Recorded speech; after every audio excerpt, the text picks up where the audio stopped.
오늘 우리는 삼손에 대한 본문을 읽었습니다. 삼손하면 교회에서 많이 이야기 들었던 사사입니다. 블레셋의 지배 아래 참 힘들게 있었던 이스라엘 백성들을 하나님은 삼손이라는 사사를 통해서 한 시대에 이스라엘을 구원하는 일에 쓰시게 됩니다. 오늘 우리가 읽은 짧은 말씀이지만 삼손에 대한 이야기를 시작하면서 삼손은 사실 나시린으로 소원되었고 그렇게 태어난 사람입니다. 태어날 때부터 하나님께 바쳐진 사람으로 나시린의 법을 지켜야만 했던 사람입니다. 부모가 그를 낳기까지 기도를 많이 했고, 이 아이를 어떻게 키우면 좋겠습니까? 라는 간절한 부르짖음으로 기도하면서 태어난 이가 삼손입니다. 그래서 오늘 성경을 보면 아들을 낳음에 그의 이름을 삼손이라 하니라 라고 되어 있고, 그 아이가 자라매 여호와께서 복을 주시더니 라고 성경은 말합니다. 태어날 때부터 하나님께 드려진 사람으로 태어났고 자라면서 하나님께 복을 받은 사람으로 자라납니다. 잘 자라고 있지요. 그리고 드디어 그가 성년이 되어서 이제 이스라엘의 사사로 본격적으로 일을 시작하게 될 때 성경은 여호와의 영이 그를 움직이기 시작하셨더라라는 구절을 보여주고 있습니다. 하나님이 사사로 세우셔서 일을 하게 될 때에도 그 처음이 하나님의 영이 그를 움직이며 일을 시작하게 된 겁니다. 이거보다 더 귀한 것이 없겠지요. 지식으로 일을 하는 경우도 있고, 내가 가진 것으로 일을 하는 경우도 있고, 또 세상적인 어떤 배경이나 그런 성취를 가지고 일을 하는 경우도 있는데, 하나님의 영이 그의 일을 시작하게 하셨고 하나님의 영이 그를 움직이기 시작하셨더라라는 구절을 보니 삼손이라는 사람이 한 시대에 이제 앞으로 어떻게 쓰임 받을까를 우리는 이 구절에서 예견해 볼 수 있는 겁니다. 성경으로 더 가서 보면 말입니다. 14장 6절에 가서 성경은 이렇게 이야기를 합니다. 여러분 앞에 구절을 같이 한번 따라서 읽었으면 좋겠습니다. 같이 읽어봅니다. 시작.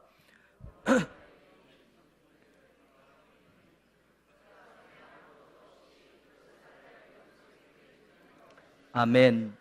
여러분, 하나님의 영이 삼손을 일하도록 움직이고 시작하게 하셨고, 그리고 오늘 성경에 보니 하나님의 영이 삼손에게 강하게 임하니까 삼손이 어떤 일을 했냐면 손에 아무것도 가지고 있지 않은데도 사자를 염소 새끼 찢는 것처럼 찢었다라고 말합니다. 여러분, 보통 사람이면 사자가 무서울 수밖에 없습니다. 손에 무기나 어떤 장치를 가지고 있지 않고 사자를 맞닥뜨릴 사람이 없어요. 그런데 하나님의 영이 강하게 삼손에게 임했더니 삼손이 오늘 맨손으로 사자를 염소 새끼 대하듯 그 입을 찢었다라고 성경은 이야기합니다.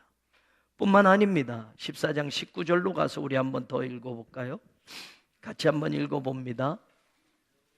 여호와의 영이 삼손에게 갑자기 임하심에 삼손이 아스글론에 내려가서 그곳 사람 30명을 쳐 죽이고 노력하여 수수께끼 푼 자들에게 옷을 주고 심히 노하여 그의 아버지의 집으로 올라갔고. 아멘.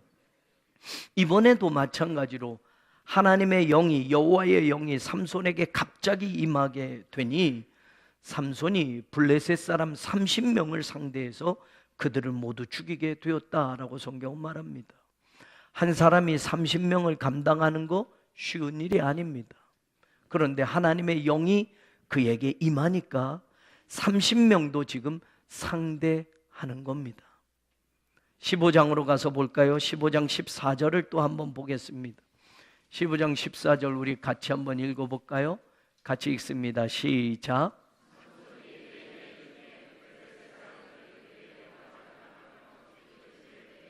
여호와의 영이 삼손에게 갑자기 임하심에 그의 팔 위에 밧줄이 불탄 삼과 같이 그의 결박되었던 손에서 떨어진지라. 15절. 삼손이 나귀의 새 턱뼈를 보고 손을 내밀어 집어들고 그것으로 1000명을 죽이고. 이번에도 마찬가지입니다. 삼손을 묶었던 그 동아밧줄을 삼손은 하나님의 영이 임하자 불탄 삼처럼 힘없이 두둑 끊어지게 할 뿐만 아니라 나귀 턱뼈 하나를 가지고 블레셋 군대 1000명을 상대해서 1000명을 모두 죽이고 라고 성경은 이야기합니다. 여러분, 한 사람이 1000명의 블레셋 군대와 상대해서 그 1000명의 블레셋 군대를 죽였다라고 말합니다. 우리는 보통 삼손이 힘이 센 것이 머리털을 길어서라고 이야기하지만 성경의 다른 면을 들여다보니 모든 것이 하나님의 영이 임하게 되자, 하나님의 영이 함께하게 되자 삼손은 힘을 발휘하게 되는 겁니다. 사랑하는 여러분, 우리도 말입니다. 하나님의 영이 함께한다면, 성령이 함께한다면 우리가 가진 힘보다 더 놀라운 일들을 감당할 수 있음을 믿으시기를 바랍니다. 삼손이 그런 사람입니다. 단지 머리만 기른다면 여러분, 그 머리에서 힘이 나오는 것 보통 우리가 그렇게 이야기하지만 실제적으로 보면 하나님의 영이 그를 움직이기 시작했고 하나님의 영이 그에게 임하기 시작했고 하나님의 영이 그와 함께 하였더니 일당 30, 일당 1000을 감당하는 그런 용사로 한 시대에 쓰임을 받게 되었다라는 것을 우리는 알게 됩니다. 그런데 여러분, 이런 삼손이 일당 30, 일당 1000 사자 앞에도 맨손으로 대항했던 그 삼손이 16장 20절을 가서 우리가 또 읽어봅니다. 16장 20절과 21절을 우리 같이 읽어보는데요, 먼저 20절 같이 읽어봅니다. 시작. 들릴라가 이르되 삼손이여, 블레셋 사람이 당신에게 들이닥쳤느니라. 삼손이 잠을 깨며 이르기를 내가 전과 같이 나가서 몸을 떨치리라 하였으나 여호와께서 이미 자기를 떠나신 줄을 깨닫지 못하였더라. 21절. 블레셋 사람들이 그를 붙잡아 그의 눈을 빼고 끌고 가사에 내려가 놋줄로 매고 그에게 옥에서 맷돌을 돌리게 하였더라. 아멘. 여러분, 성경은 전혀 다른 모습을 또 이야기하고 있는데 하나님의 영이 함께했던 그 삼손에게 이젠 하나님이 떠나셨다고 말합니다. 떠나신 그 삼손을 들여다보니 아무 힘도 발휘하지 못합니다. 오히려 블레셋 군대가 들어와서 삼손의 두 눈을 뽑아버렸습니다. 삼손을 끌고 가며 놋줄로 그를 묶어버리고 그리고 그를 맷돌을 돌리게 만들었습니다. 삼손은 착각했습니다. 그래? 예전처럼 내가 나가서 힘을 떨쳐보리라 라고 나갔지만 그는 아무 힘도 발휘하지 못했습니다. 성경은 말합니다. 그가 여호와께서 자기에게 떠나신 줄 알지 못했다, 깨닫지 못했다. 하나님이 떠난 삼손을 들여다보니 아무 힘도 발휘하지 못하는 겁니다. 하나님이 떠난 삼손을 들여다보니 두 눈이 뽑힌 채 블레셋 사람들에게 끌려가는 모습이 보입니다. 하나님이 떠나버리니 그 삼손이 비참한 모습으로 맷돌을 가는 인생으로 오늘 보여집니다. 이제까지는 누구도 감당할 수 없을 만큼 강한 용사 삼손이었습니다. 삼손만 나타나면 블레셋 군대들이 벌벌 떨 정도였습니다. 1000명이 달려들어도 나귀 턱뼈 하나로 창과 칼을 든 블레셋 군대를 모두 죽일 정도로 강한 용사였습니다. 그런데 하나님이 떠나버리자 삼손은 아무런 힘도 발휘하지 못합니다. 여러분, 오늘도 마찬가지입니다. 하나님이 떠난 인생은 비참합니다. 교회가 제 아무리 큰 건물을 가져도 하나님이 떠나버린 교회는 이 시대에 재구실을 할 수 없습니다. 하나님이 떠나버린 교회는 수천 명, 수만 명이 모여도 하나님의 일을 감당하지 못합니다. 삼손처럼 말입니다. 오늘 여러분이 붙들고 있는 것들을 한번 생각해 보십시오. 여러분이 누리고 있는 것들을 생각해 보십시오. 여러분이 가지고 있는 것들을 생각해 보십시오. 여러분의 힘을 한번 생각해 보십시오. 이것이 내 것인 것처럼 착각하지만 하나님이 떠나시면 아무것도 아니라는 걸 깨달으시기를 바랍니다. 우리는 하나님의 영이 함께하는 사람들이 되어야 합니다. 교회는 말입니다, 숫자가 적어도 건물이 크지 않아도 하나님의 성령이 함께하는 교회라면 오직 성령이 너희에게 임하시면 너희가 권능을 받고 라고 말씀하신 대로 이 땅에서 하나님의 영광을 위한 일을 감당할 수 있는 줄로 믿습니다. 그래요, 여러분. 하나님의 영이 떠나버리면 그렇게 대단한 목사도 아무것도 아닙니다. 하나님의 영이 떠나버리면 대단한 삶을 자랑하던 그 인생도 아무것도 아닙니다. 하나님의 영이 떠나버린 교회는 큰 건물 자랑하고 숫자 자랑하고 금액 헌금 자랑해도 아무것도 아닙니다. 마치 오늘 삼손처럼 말입니다. 그러면 하나님의 영이 함께했던 그 삼손이, 하나님의 영이 그를 움직였고 그를 시작하게 했고 어느 때든지 위기 때마다 하나님의 영이 함께해서 그를 도우셔서 일당 30, 일당 1000 사자 앞에서도 맨손으로 달려들게 했던 그 삼손이 왜 하나님은 그를 떠나셨을까? 오늘 성경을 보니 21절에 우리가 마지막에 읽은 말씀에 보면 블레셋 사람들이 그를 붙잡아 그의 눈을 빼고 끌고 어디로 내려갔다라고 말하느냐? 가사로 내려갔다. 가사라는 블레셋 지역으로 내려갔습니다. 그런데 여러분, 이 가사가 어떤 곳이었는가? 창세기 16장 1절로 가서 봅니다. 우리 같이 한번 읽어봤으면 좋겠습니다. 사사기 16장 1절입니다. 사사기 16장 1절 같이 한번 읽어봅니다. 삼손이 가사에 가서 거기서 한 기생을 보고 그에게로 들어갔더니, 여러분, 힘이 셌을 때, 하나님의 영이 그와 함께하고 있을 때, 여전히 이스라엘의 사사로 부름받아 쓰임받고 있을 때 삼손이 오늘 보니 가사로 내려갔다라고 말합니다. 가사는 블레셋 땅입니다. 그런데 가사로 내려가서 무슨 일을 했느냐 보았더니 가사로 가서 한 기생을 보고 그에게로 들어갔다. 우리 성경엔 기생이지만 더 정확하게 그대로 히브리어 조나라는 이 단어로 번역하면 매춘부입니다. 몸을 팔아서, 남자들에게 몸을 팔아서 먹고 사는 여자, 매춘부 조나예요. 삼손만이 아니라 어떤 남자든지 돈만 준다면 자기 몸을 팔아서 사는 그 여자에게 삼손이 들어가서 육체적인 쾌락을 즐기고 있는 모습을 봅니다. 가사에 내려가서 그가 한 일이라고는 하나님의 영이 함께하는 그 사람이 이스라엘의 사사로 블레셋 군대와 싸우고 이스라엘을 구원해내야 할 그 사람이 오늘 성경을 보니 가사에 가서 한 일이라고는 육체적인 쾌락에 탐닉하는 것뿐이었습니다. 단지 육신적인 즐거움에 빠져서 있는 모습을 16장은 이야기하고 있습니다. 여러분, 힘이 있을 때, 잘 나갈 때, 하나님의 사람으로 불리어졌을 때 육체적인 것에 몰두하며 가사에 내려갔던 그 삼손이 이제는 가사로 끌려가는 거예요. 자신의 육신적인 즐거움을 위해서 그 가사에서 즐기던 그 사람이 이제는 가사에 끌려가서 두 눈이 뽑힌 채 노줄에 묶여서 맷돌을 돌리는 비참한 신세가 되었습니다.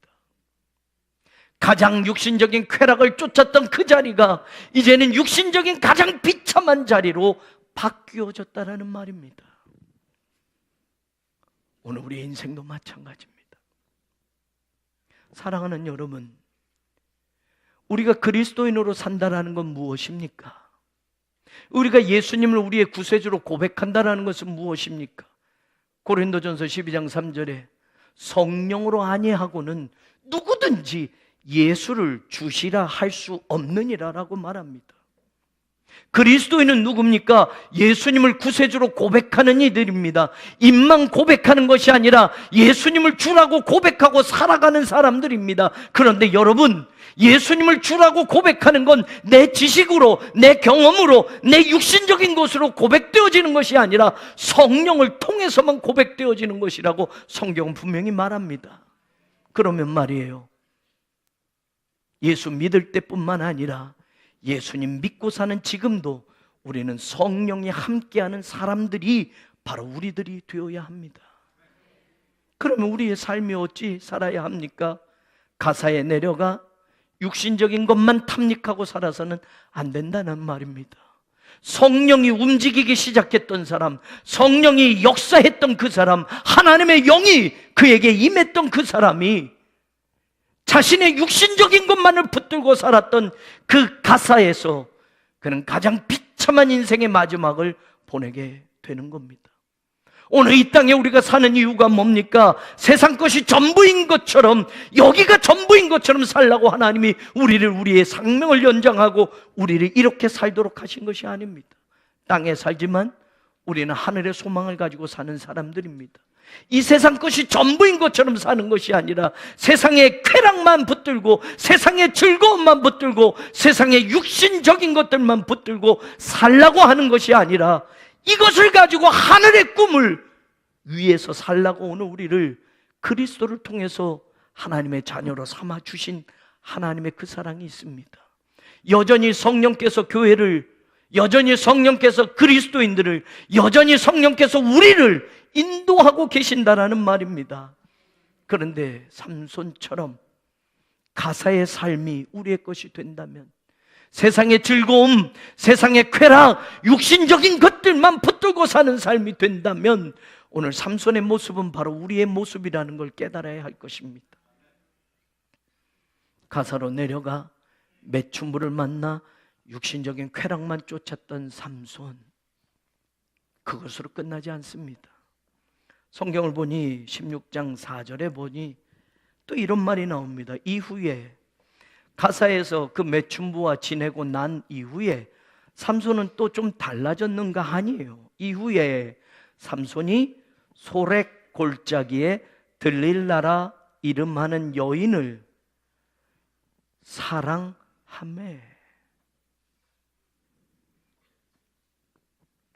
소렉 골짜기, 소렉이라는 이 지명은 좋은 포도주의 골짜기라는 뜻이에요. 그래서 여러분, 이 소렉 골짜기에는 포도나무가 많이 심어져 있고 거기서 포도가 많이 수확이 됩니다. 포도가 많이 수확이 되니 소렉 골짜기, 그 소렉이라는 지명에는 포도주가 풍부했습니다. 포도주가 풍부하니 여러분, 포도주를 즐기는 남자들, 술을 즐기는 남자들이 모이는 곳입니다. 술을 즐기는 남자들이 모이니 당연히 거기엔 여자가 많았습니다. 그 여자 중에 오늘 들릴라라는 여자를 삼손이 소렉 골짜기에 가서 또 그 여자를 이제는 사랑까지 하게 됩니다. 들릴라라는 이 이름의 뜻은 음탕한, 연약한, 매달리는 이라는 뜻도 있습니다. 그리고 들릴라라는 이름의 어원이 의성어에서 나온 거다. 여자들이 자신을 예쁘게 치장하는 장신구가 찰랑찰랑찰랑 하는 그 소리에서 나온 이름이다 라는 말도 있습니다. 다시 말하면 이 여인은 남자에게 자기를 예뻐 보이기 위해서 사는 여자였습니다. 그래서 들릴라라고 하는 이 어원의 뜻을 보면 껴안다라는 뜻이 있어요. 매달리다라는 뜻이 있어요. 매달리는 건 연약한 모습이잖아요. 마치 남자들을 유혹하는 여자처럼, 장신구로 꾸며서 그 장신구들이 딸랑딸랑거리는 여자처럼, 아니면 남자들에게 매달리는 그 여자처럼, 그래서 의미적으로 음탕한이라는 뜻이 들릴라라는 이름 속에 있는 겁니다. 좋은 이름이 아닙니다. 이름만 봐도 이 여인의 행동이 보이고 이름만 봐도 이 여인이 어떤 여인일까를 우리는 추측해 볼 수 있습니다. 그런데 문제는 삼손이 여전히 그 소래골짜기, 포도주가 많이 나는 그 골짜기에 가서 들릴라라는 여자를 만나 그 여자를 사랑하게 되었다라고 성경이 말합니다. 사랑하니 큰일 났습니다. 들릴라라는 여자를 사랑하게 되니 블레셋 방백들이 그 사실을 알게 되었습니다. 그래서 삼손 몰래 들릴라를 만납니다. 그리고 들릴라와 함께 계략을 꾸밉니다. 삼손이라는 이 사람의 힘이 어디서부터 나오는지를 네가 알려준다면 우리가 너에게 각각 은 1,100개씩을 주겠노라. 은 1,100개. 여러분 우리말로 한 개, 두 개지만 은의 단위 당시에 여러분 은을 재는 단위는 세겔입니다. 11.4g입니다. 은 한 세겔은 그 당시에 구약시대 때는 여러분 노동자 한 달의 품삯이었습니다. 그런데 여러분 그 은을 1,100세겔을 주겠다라는 겁니다. 한 달 봉급이 1,100달의 봉급이 되는 겁니다. 그러면 얼마입니까 도대체? 한 달에 200만 원을 받는다 치면 22억 정도가 될 수 있겠습니다. 그런데 방백들이 각자 그만큼 주겠다고 말하는 거예요. 여러분 블레셋은 지금 삼손 때문에 골치 아픕니다. 이스라엘의 삼손 때문에 블레셋은 너무나도 힘듭니다. 이 문제만 해결한다면 우리가 너에게 이만한 돈을 주겠어. 여러분 방백들이라고 복수로 나오니 이 사람들이 2명 이상입니다. 2명이면 20억씩 40억이 되는 거고 3명이면 60억이 되는 거고 4명이면 80억이 되는 거고 5명이면 100억이 되는 거고. 여러분 이 정도면 여러분도 흔들릴 거 아닐까요? 별로 안 흔들립니까? 누가 나에게 수십억을 갖다 주겠다고 하면 여러분 사람은 돈에 많이 약하지 않습니까? 돈 때문에 형제간도 싸우고 돈 때문에 부모와 자식 간에도 의가 상하기도 하고 돈 때문에 친구가 배반을 하기도 하지 않습니까? 들릴라는 여자, 삼손은 들릴라를 사랑했지만 들릴라는 삼손을 사랑하지 않습니다. 사랑하는 척합니다. 왜냐? 그 돈 때문에지요. 그래서 성경을 보니 16장 15절에 여러분 들릴라가 삼손에게 말합니다. 당신의 마음이 내게 있지 아니하면서 당신은 어찌 나를 사랑한다고 하느냐? 당신이 이로써 3번이나 나를 희롱하고 당신의 큰 힘이 무엇으로 말미암아 생기는지를 내게 말하지 아니하였도다. 삼손을 꼬셔서 힘이 어디에서 나오는지 알아서 블레셋 사람에게 알려줬습니다. 그런데 삼손이 거짓으로 알려준 거예요. 그런데 1번, 2번, 3번, 3번이나 거짓말을 한 겁니다. 그러니 들릴라가 단단히 화가 나서 말하는 거예요. 나 사랑한다며. 사랑한다고 하면서 왜 3번이나 나한테 거짓말을 해? 그럴 수 있어? 그 사랑이 진짜야? 이렇게 말하는 거예요. 삼손은 사랑했어요. 바보처럼. 멍텅구리였습니다. 들릴라도 자기를 사랑하는 줄 알았습니다. 여러분 3번씩이나 블레셋 군대가 쳐들어왔으면 이 여자가 나를 사랑하지 않는 건 알아야 되잖아요. 그런데 바보였습니다. 들릴라도 나처럼 자기를 사랑하는 줄 알았어요. 그러니까 여러분 그 말을 들었던 삼손이 16절에 성경 뭐라고 말합니까? 날마다 그 말로 그를 재촉하여 조름해 삼손의 마음이 번뇌하여 죽을 지경이라. 부인들이 남편에게 막 이렇게 말하는 거 우리는 뭐라고 말하죠? 바가지를 막 긁으면 소리가 좋습니까? 안 좋잖아요. 삼손이 괴로운 겁니다. 바가지를 막 긁으니 마음이 괴롭습니다. 그래서 괴로워서 죽을 지경이라고까지 말해요. 그러니 차라리 어떻게 됩니까? 17절 삼손이 진심을 드러내요. 그동안 말하지 않은 진실을 들릴라에게 말합니다. 18절도 들릴라가 삼손이 진심을 다 알려줌으로 라고 말합니다. 사랑하는 여러분, 거짓의 진실을 빼앗깁니다. 오늘 이 말을 우리에게는 어떻게 적용할 수 있는가? 삼손이 처음 가사에서 만난 그 여자의 이야기를 우리가 했지만, 여러분, 하나님의 사람이면서도 하늘의 것이 아닌 땅의 것, 영의 일이 아닌 육신의 일만 붙들고 사는 사람, 오늘 성경도 우리에게 말해주는 겁니다. 신약 성경에도 그렇게 이야기합니다. 위의 것을 생각하라, 하늘의 것을 생각하라, 육신적인 것만 바라보지 말고 영의 일을 생각하라고 가르쳐 줍니다. 그러나 영적인 사람이, 하나님의 영이 움직이던 사람이 육신적인 거에 탐닉한 가사의 삶은 결국 아무것도 남지 않는 것으로 삼손을 통해서 보여줬고, 오늘 들릴라의 이야기를 통해서도 깨닫게 하는 것이 그겁니다. 들릴라는 거짓으로 삼손을 사랑합니다. 삼손을 이용해서 그녀는 돈을 벌 생각입니다. 삼손의 비밀을 알아내서 블레셋 사람들에게 주고 그녀는 돈을 받을 심산이었습니다. 그러나 삼손은 들릴라가 자기를 사랑하는 줄 알았고, 자기의 사랑도 그렇게 아름답게 열매 맺을 줄 알았던 겁니다. 그러나 여러분, 삼손은 들릴라를 사랑했지만 들릴라는 삼손을 거짓으로 대해 준 겁니다. 여러분, 우리가 이 땅에 살면서도 마찬가지예요. 하나님의 말씀인 진리를 붙들고 살면서도 세상에 속는 경우들이 많습니다.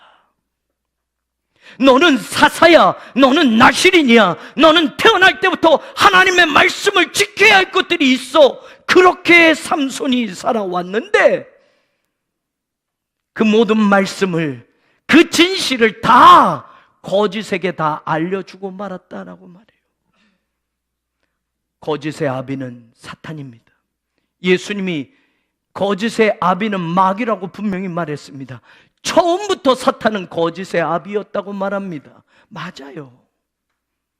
다시 말하면 하나님의 말씀인 진리의 이 말씀을 가지고 살며 세상 속에서 살며 우리는 거짓에 속지 말아야 합니다. 그런데 우리가 하나님의 말씀인 진리를 거짓 앞에 다 속아 내어놓고 마는 삼손처럼 말입니다. 여러분, 세상 속에는 거짓된 게 얼마나 많은지 모릅니다. 정치도 거짓이 숨어 있습니다. 경제에도 거짓이 숨어 있습니다. 민주주의에도 거짓이 숨어 있습니다. 다수결이면 진리라고 이야기하지만 다수결이 진리가 아닐 수도 있습니다. 하나님의 말씀만이 진리입니다. 진리는 한 사람이 외쳐도 진리인 것입니다. 그러니 민주주의 세계 속에선 한 사람은 상대가 안 됩니다. 다수결이 이기면 한 사람의 진리는 마치 거짓처럼 도외시 되고 마는 겁니다. 우리가 이 땅에 살면서 삼손처럼 말입니다. 거짓에 속는 인생이 되지 말아야 합니다. 세상은 사탄이 있습니다. 사탄은 세상 배후에 움직입니다. 그리고 여러분, 사람들을 통해서 그리스도의 사람, 진리의 사람들을 유혹해 갑니다. 마치 거짓된 그것에 자신의 진심을 다 알려주고 속았던 삼손처럼 말입니다. 들릴라의 이야기를 통해서도 우리는 깨닫는 겁니다. 하나님의 말씀이 진리이기에 그 말씀을 벗어나서는 안 됩니다. 그 말씀을 붙들고 살아야 합니다. 그러나 세상은 진리의 사람들을 넘어뜨리기 위하여, 세상은 진리의 사람들을 속이기 위하여 사탄은 그 배후에서 거짓으로 진리를 이겨가려고 하는 것입니다.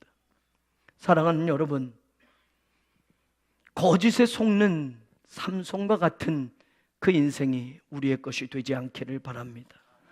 교회도 세상 속에 있으면서 세상과 거래를 하고 세상과 타협을 하면서 거룩의 본질을 잃어버릴 수도 있다는 걸 우리는 놓치지 말아야 합니다.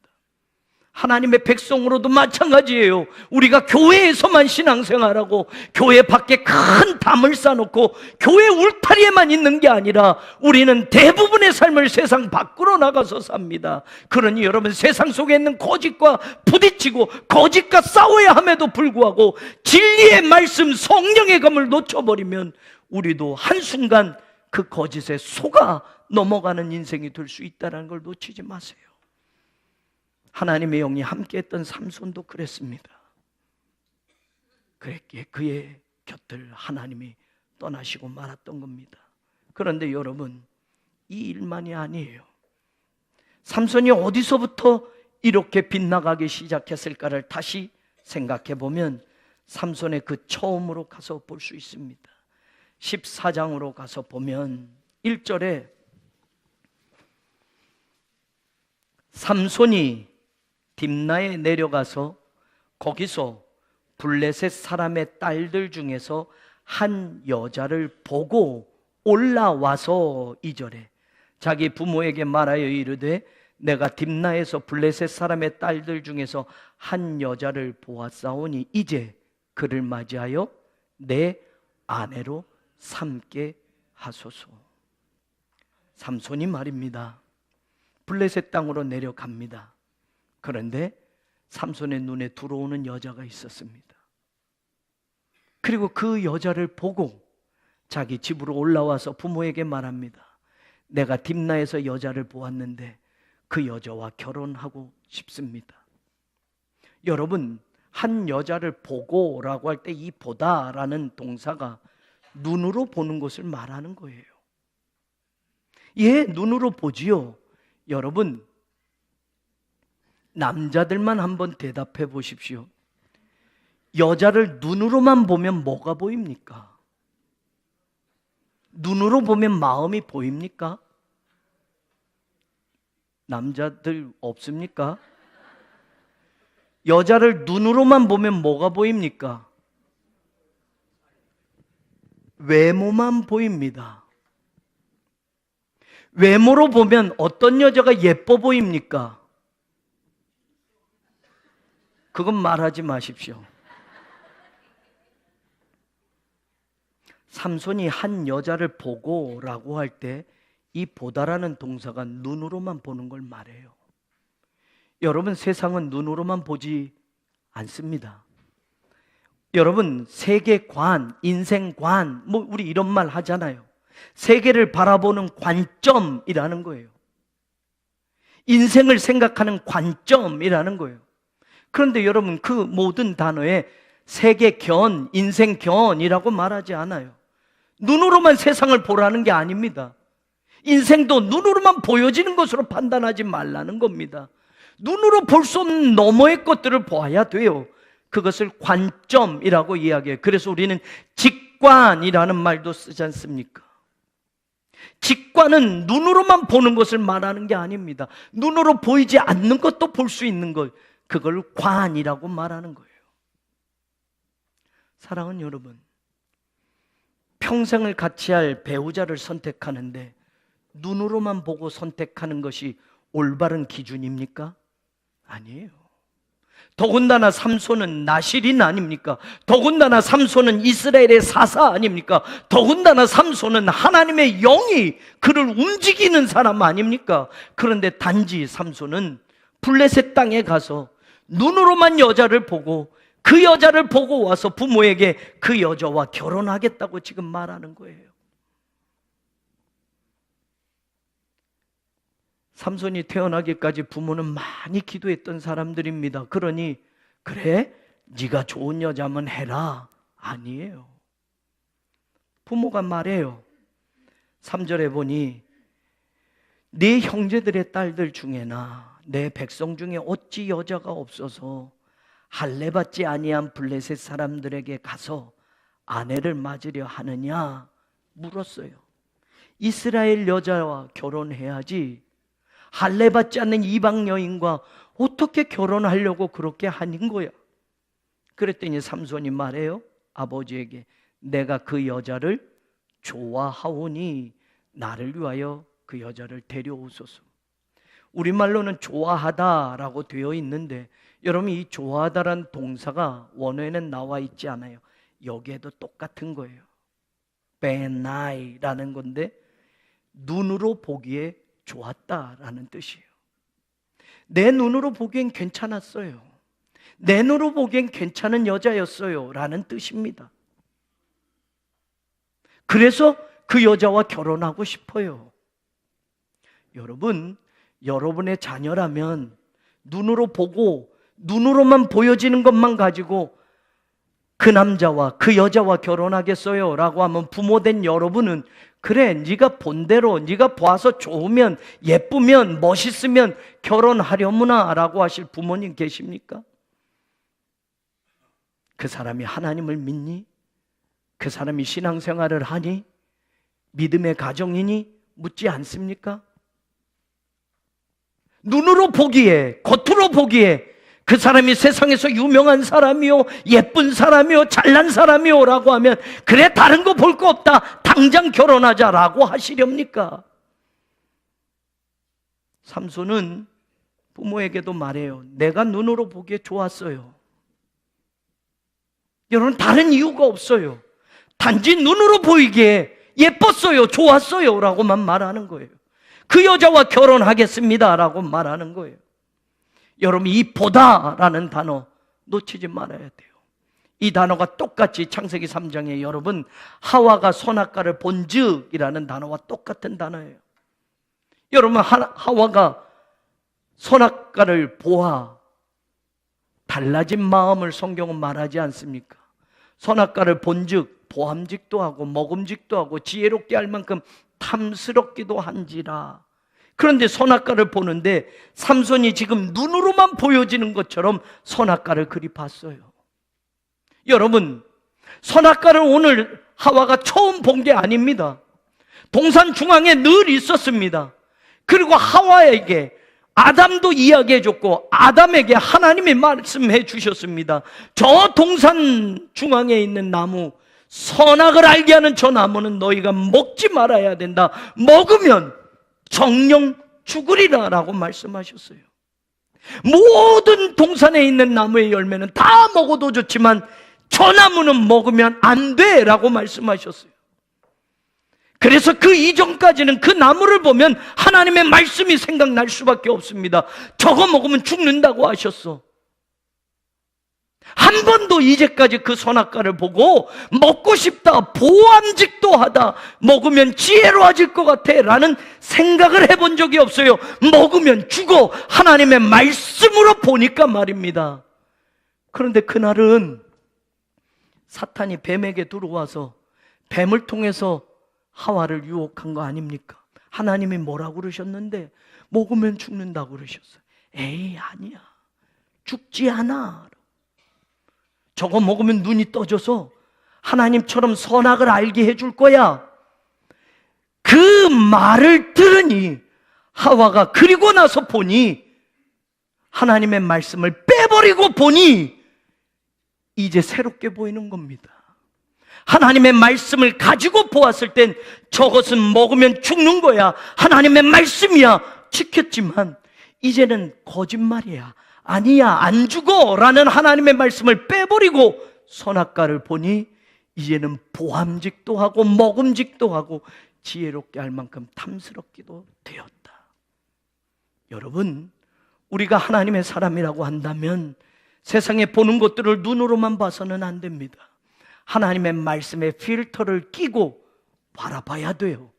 하나님의 말씀에 필터를 끼고 제대로 봐야 돼요. 그래야 보는 겁니다. 그런데 여러분, 말씀의 필터를 빼버리면 거짓에 속아가 버리는 겁니다. 오늘 삼손이 그랬습니다.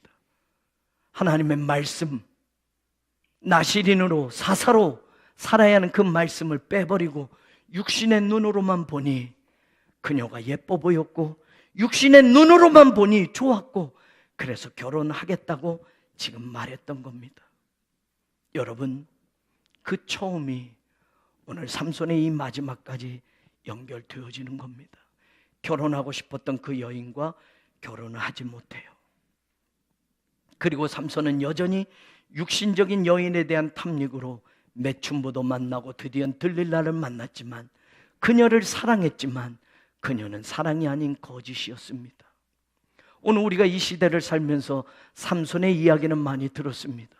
그러면 삼손의 그 이야기를 통해서 우리는 무엇을 결단해야 할까요? 사랑하는 여러분, 이 세상의 모든 것들을 눈으로만 보지 않기를 원합니다. 하나님의 말씀의 필터를 반드시 끼고 바라보아야 하나님의 말씀대로 살아가는 삶이 따라가지는 겁니다. 그게 성령의 사람, 하나님의 영이 임하는 사람, 성령의 역사가 있는 교회의 모습입니다. 우리가 이 땅에 살지만 세상에 있는 육신적인 것만 붙들고 살지 않기를 원합니다. 하늘의 것을 사모하십시오. 영적인 습관을 가지십시오. 그것이 오늘 성령의 사람, 하나님의 영으로 인도함 받는 사람의 참된 모습이 되는 것입니다. 우리가 이 땅에 살면서 절대로 하나님의 말씀인 진리를 거짓에 빼앗기지 않기를 원합니다. 세상 속에는 수많은 거짓들이 진리인 것처럼 가장하고 하나님의 백성들을 유혹하고 넘어뜨립니다.